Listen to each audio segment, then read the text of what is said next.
Joan Sims' original name: Irene Joan Marion. Birth: May 9, 1930. Death: June 28, 2001. Aged 71. Was an English actress, best remembered for her roles in the Carry On franchise, appearing in 24 of the films.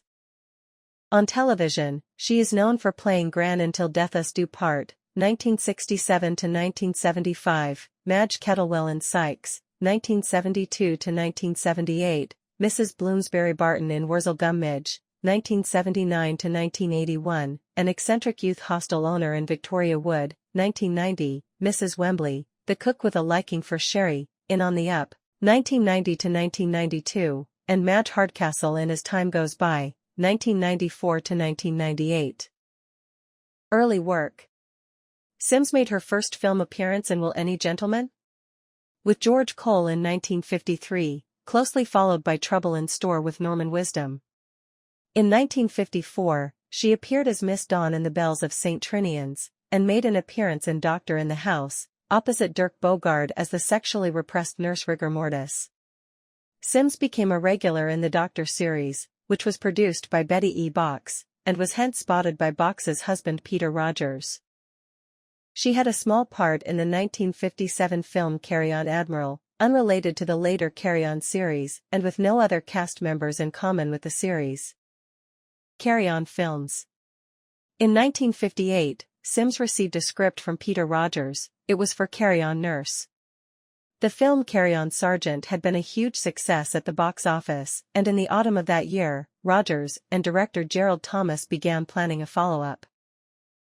After the Carry On series ended in 1978, Sims continued to work on television. She appeared opposite Katharine Hepburn and Laurence Olivier in the award-winning 1975 television film Love Among the Ruins, and had a recurring role as Gran in the BBC comedy series Till Death Us Do Part, though she was only in her late 30s when she assumed the role. Sims, like her fellow Carry On star Kenneth Williams, never married. Williams, who was homosexual, did, however, propose a marriage of convenience to her, which she promptly declined. From 1958, she lived for 3 years with fellow actor Tony Baird, but, every time her parents visited, she asked Baird to remove all of his belongings from their London flat.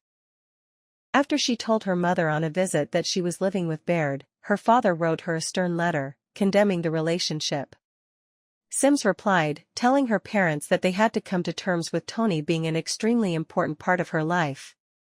For the next 6 months, she had no contact with her parents. Sims was a devoted daughter and found the separation from her parents difficult. The relationship with Baird began to flounder, Sims said, due to her success and Tony Baird's failure as an actor. Sims writes, "Had house husbands been in vogue in those days, we'd have made an excellent couple, since Tony was not very successful as an actor and I soon became the main breadwinner. If we had been able to accept that I would go out and earn the money and he would concentrate on running the home, things might have turned out better. For 3 years I was besotted with this lovable reprobate, but then the icing on the cake began to chip off and the love started to wear thin. I was virtually keeping him and the friction of the situation was getting harder to bear." Death. Sims was admitted to hospital in November 2000, and complications of a routine operation caused her to slip into a coma. Her lifelong friend and stand-in, Nora Holland, spoke of the doctor's amazement at her strength and courage throughout her final illness. On June 27, 2001, 10 minutes before she died, Holland spoke to her gently about Kenneth Williams, Hattie Jacques, and their time on the Carry On films. Sims died from liver failure and diverticulitis, with diabetes and COPD cited as contributory factors.